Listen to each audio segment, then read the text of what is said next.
The cats have the right idea right now. So I just ordered my groceries. I went online, I ordered them for pickup at 2 different places. And this is the way you can stay prepared. Make sure you have water. That seems like common sense, right? Don't just get bottled water. You want to get jugs of water. You're going to want to have water on hand. The bottled water is for your drinking water. If the power goes out, you're going to need water. In addition, you want to get jugged water. You want to get a jug of water, a couple of them. You don't have to go crazy and get, 4 pallets, just a couple. Because in the event this happens, you're not going to be able to wash your clothes if you're out of power. You may want to use them to flush toilets. You may want to use them to fill up your sink to wash dishes. Or, in some rare cases, and this has happened to me, I've had them to fill up my tub so I can wash clothes. I've had to wash clothes in a bathtub before, so I'm talking from experience here. You're going to want to have bottled water in your house where it's warm, away from an area such as a basement where it's going to freeze. You don't want to keep anything bottled in your car. If it freezes, it may explode, and you don't want that either. But in addition, if it freezes, then it's going to take a while to thaw out. Like if you buy a case of soda or whatever you drink, the beverage of your choice, it's going to freeze in your car in below 0 or 10 degrees or even under 20. You're going to want to keep that in a warmer spot in your home. Don't keep it in your car. How do I know this? I've done that. Yeah. So that's another point. The next thing is you're going to want to stock up on batteries. It seems kind of like, okay, well, come on now. You're telling us this. We already know that. You might think you know that, but you'd be surprised how many people don't think of this. You want to stock up on batteries. You want to make sure you know where all of your flashlights are, or if you have anything LED that charges or anything like that, make sure it's all charged up. All of your whatever you have, make sure it's charged. Your camping lanterns or your flashlights, make sure anything like that has batteries. The next thing you want to do. Some people like candles. I do not. I'm allergic to the soy and stuff in the candles, so I can't burn candles here.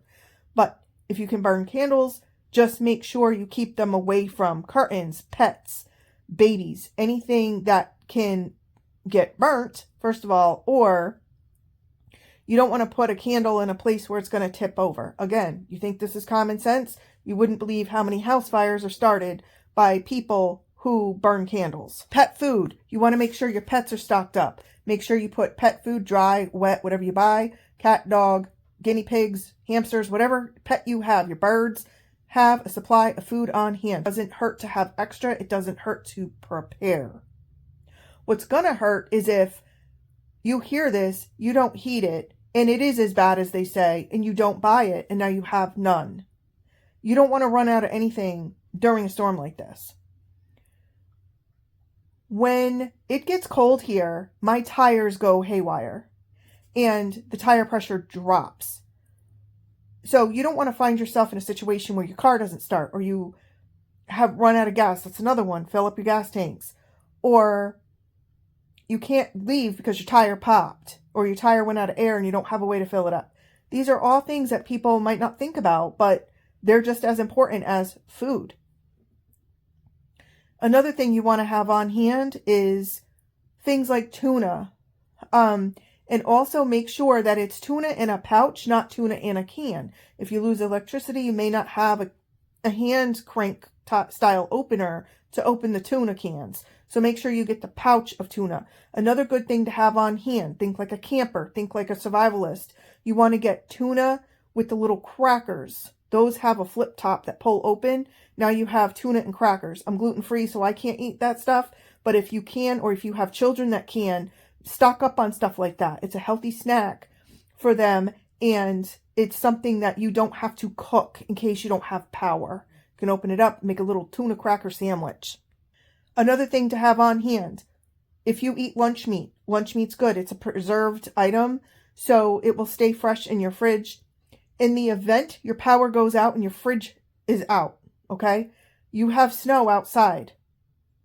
Been there, done that. That's how old I am. Been there, done that. I've actually literally taken things out my back door and stuck it in the snow to keep it cold. I'm not joking here. It works. If you think there's a good possibility where you won't have power, you might want to buy powdered milk or a milk alternative. I'm not talking about for children or babies. I'm talking about for adults here. I don't have little children, so I really couldn't tell you what to get for a little child at this point. But if you have no milk, powdered milk is an option.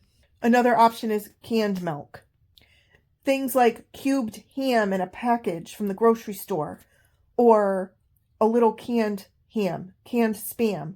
I know some people don't like eating that stuff, but you know what? It's better than no food. Things like that keep because they're preserved.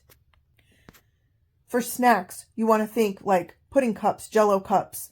If you are a potato chip eating family, grab some of those. Anything is better than nothing at this point. When you're facing an emergency and it's going to be a foot or more of snow, or you're going to have 3 inches of ice and you can't leave the house for a few days, believe me, you're going to want to have things on hand. Trail mix. My kids like trail mix. My kids like those protein bars. Different, like granola bars. Those are good. My son used to eat in high school. He loved those. I don't know what they're called, but they're like a peanut and a peanut butter bar. He loved those as a snack. So that's something else that keeps on hand. You don't have to refrigerate them. Another things my kids liked was Chex Mix. They liked eating Chex Mix without even having milk. If you do lose power, at least you have something like Chex Mix on hand. Even things like Lunchables. They come with meat, cheese, usually a little dessert. Those are good to have on hand. Those, you can even get those at the Dollar Tree. Kielbasa is another one. Kielbasa is a type of sausage. And I know the Dollar Tree sells this one called John Morrell, I believe that's the brand. But anything like that is going to keep, like beef jerky, beef sticks, anything like that, because it's well preserved. Now is the time to stock up on eggs as well, because when you go to the store on Friday, the eggs are going to be sold out. You might even get hit with this before Friday. Another thing to have on hand, warm blankets. You don't have enough blankets, go get you some more. You don't have an electric blanket, go get one or have one delivered. I have an electric blanket. I think I paid like $40 for it, but when my daughter wanted one, I got it for her at Walmart, and I think it was like $25, $30. So you can get them pretty reasonably when the power is working and you're freezing in your own home, and you don't want to jack up the heat at the cost of the heating expenses as they are. Make sure you have gas in your car. I already mentioned that, but also make sure you have heat. You want to make sure you have oil in your oil tank. You want to make sure you have gas in your gas tank for your home, for your gas stoves, for your gas fireplaces, however you heat your home. You're going to want to stock up on that too. My gas tank this morning was half full, so you bet I'm going to be ordering gas. Have an emergency plan in place for your family. When this thing hits, if it's as bad as they say it's going to be, make sure your family know exit points. I used to be a volunteer with the fire department in my town, and I was not a firefighter. I was not a hero. I'm just putting that out there. I worked on the canteen. I served refreshments, things like that at fires and disasters and airplane accidents, stuff like that. One thing I saw in fires and where people were injured and things like that were people didn't have an escape route. They didn't have a plan. They didn't have a family plan. Children didn't know how to get out of a burning house. You want to make sure you sit down with your family and tell them your escape routes. Tell them how to get out of the house in case there's an emergency. If the power goes out, they need to know a plan to where to stay safe. Do you want everybody to gather in the living room? Is there a place in the basement where you want everybody to gather? Is there heat in the basement? At 10 degrees below zero, you're not going to stay warm in a cold basement with no heat. So you want to make sure everybody knows where to gather. Do you have pets with special circumstances? That's another consideration. Are you going to be able to gather your pets in the area with your children? Do you have sleeping bags where you can throw everything on the floor in the living room and just sleep as a big family with your dogs, your cats, everything, things like that? These are things you should think about. Again, don't panic, prepare. You can make food ahead. Take some dried beans, put them in a crock pot, make some pea soup.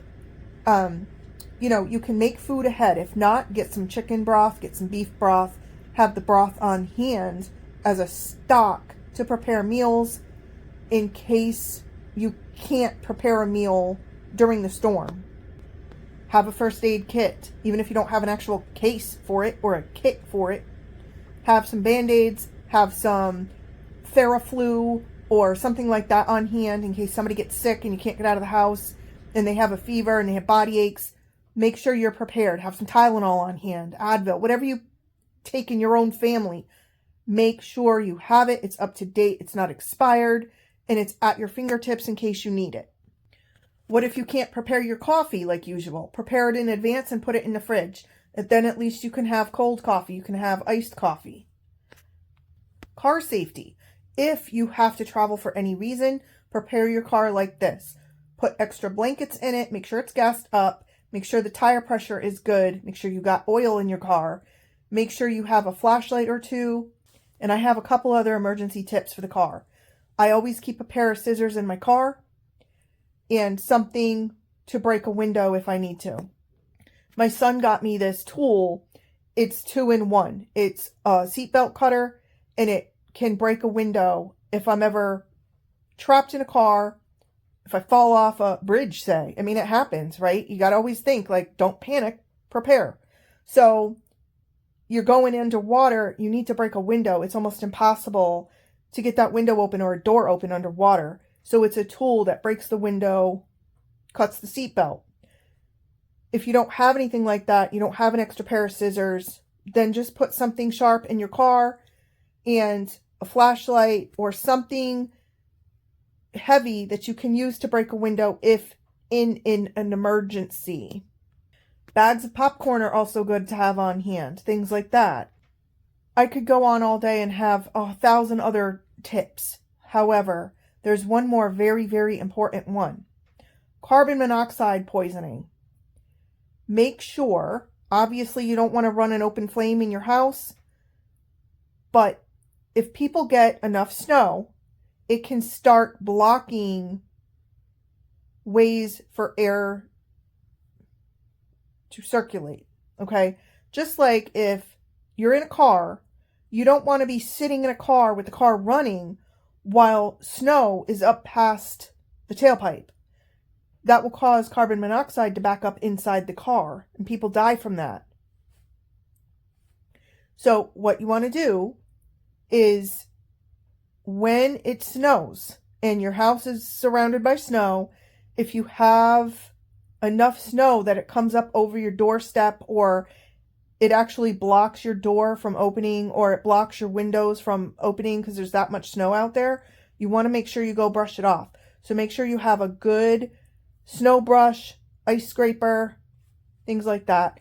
Have some ice melt ready for those sidewalks, stairs, driveways. I hope this is helpful. I hope everyone stays safe. Again, don't panic, but prepare. Thanks for watching.